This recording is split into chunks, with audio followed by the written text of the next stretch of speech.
We're going to return to the UK and chill out for a minute. You know, break from the tour because it's been a 2 months tour. And we're planning on writing a new EP, just like a 4-track EP to release. Yeah, and when are you looking to have that out? April, maybe the end of April. And also we're going to try and come back to the tour, come back to the States to do a headline tour of like small clubs. Oh, cool. You know, so yeah, exciting times. Exciting times. Now you guys just released a new single, it's a cover though, of Electric Avenue. How'd that come about? Well, we were in the studio, we had some time in the studio in Florida, our management studio, and our manager said you should do a cover of Eddie Grant, and we were like, nah, that'd be silly, you know. And then we thought about it, and Mikey started messing around with the riff, and before you know it, like, you know, I'm searching for the lyrics online, and we just recorded it. But it was all just, it was really good fun. It wasn't like, oh, we're gonna do a real serious type of thing. It was just having a laugh, having fun, and all that, you know. And we left it, we didn't think nothing of it. But the engineer guy, his name's Matt LaPlante, he's a really great engineer. I think he's going to be one of the most amazing producers one day. He put it all together and made it sound like the way it sounds. And when he played it to us, we were all like, wow, it sounds great. And the label said, you know, can we put it on iTunes? And we was like, and they said, well, we'll get it on iTunes to coincide with the Disturbed tour, and it'll just be for that amount of time. We said, yeah, do it. And you know, people are really digging it. You know, radio stations all over the States are playing it. So yeah, it seems like it's really taken off. Yeah, it's really. I mean, it's funny because we don't even play it live. Really? You know, because none of us know it because it was just in the studio. But we'll learn it, and hopefully on our headline run, we'll get it together and be playing it live. Oh, cool.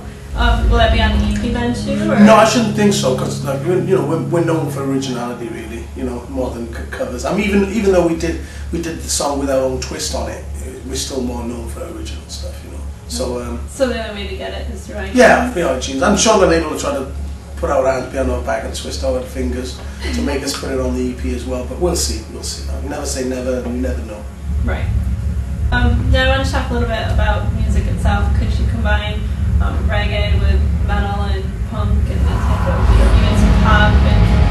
And when I first read the description of it, before I heard it, I was just like, what the heck is this all about? And it seemed like it would either be something that's completely different and grab your attention, or be something that you're just like, what are they thinking, you know? Yeah. And you guys definitely pulled it together, and it was very impressive how you fused all that together. Okay, well, for us as a band, you know, I mean, a lot of people say, wow, how did you pull that off type of thing, but excuse me, it's more to do with the fact that as a kid growing up, I like bands like The Clash and The Police.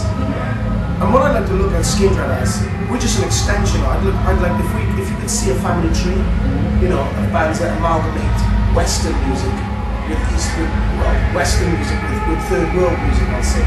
Bands like The Police and The Clash, we've done that. And growing up in England, like we're from England, so growing up in England, I was influenced by all these great punk rock bands, but at the same time all this really strong reggae music was, you know, played in my house. And my brother was like older than me, and used to bring all these 45s and all these albums and all these like with amazing covers of these wrestlers from Jamaica, you know. And I'm looking through all these CDs, but at the same time I'm going to school and kids are telling me about, you know, all these different events and this. So all this is like inside me, you know. So when I started singing, I didn't think, oh, I'm gonna make a heavy rock band. We just got together, started jamming, and everybody in the band loves their music's so diverse, like from Ronnie Size to Mozart. You know, we just love it all. So we just make music, and like I said, if I had to put a family tree on the band, I'd like to think that we are just like, you know, the bastard sons of The Clash. Because if you listen to The Clash, they're taking elements of their day, of the punk scene, and the rock scene of their day, and the reggae scene of their day, and they're just doing what they do. And I like to look at it like, that's what we're doing. I'm not saying we're anything like The Clash, but we're just taking the reggae scene of our day, and the rock scene and the metal scene of our day, and making music and drawing on all the elements to do that, you know? Right, where The Clash is important. Yeah. I mean, the Clash had an influence on us, but not our writing, if you know what I mean. We don't think, well, let's do it like a Clash kind of song. No, it's more like, well, they can do it, we can do it, and we're going to do our own thing. Yeah, we're going to do our own thing, but like I said, we are if I look at a family tree, they're the roots of, they're part of our roots anyway. Bands like The Clash, Sublime, who've taken like guitar-based music and third world music, you know. Right.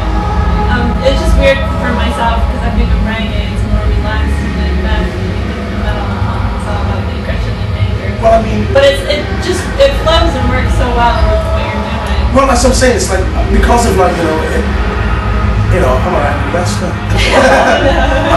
I'm an angry dreadlocks man. That's what it is. And I just, like I said, I just love guitars. I love bands like Pantera, Slipknot, things like that.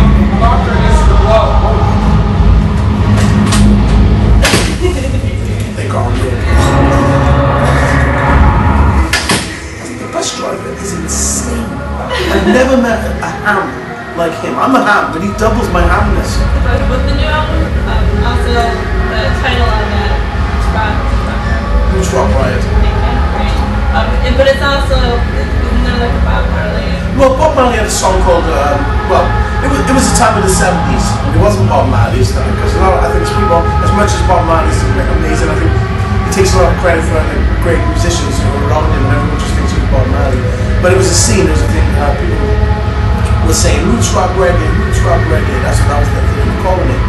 And we took that phrase and said, instead of saying the roots rock reggae, we just said roots rock riot. Because we're bringing even though we're doing the roots and the reggae, we're bringing a riot to it. Definitely. So there you go. So that's what it was about, really. It's just a play on words from that time in the 70s. So is that just like a saying that everyone? At the time, a lot of DJs were saying, "Excuse me, I don't smoke, but I got frogs in my throat." A lot of people were saying like, roots. These DJs would introduce a song saying, "We're gonna play some roots rock reggae," and that's what it was. Like a lot of the DJs and people like that were saying that. And Bob Marley made a song called Roots Rock Reggae. And like I said, our element of it is the Roots Rock Riot, because we're bringing the noise in it. Well, check them out if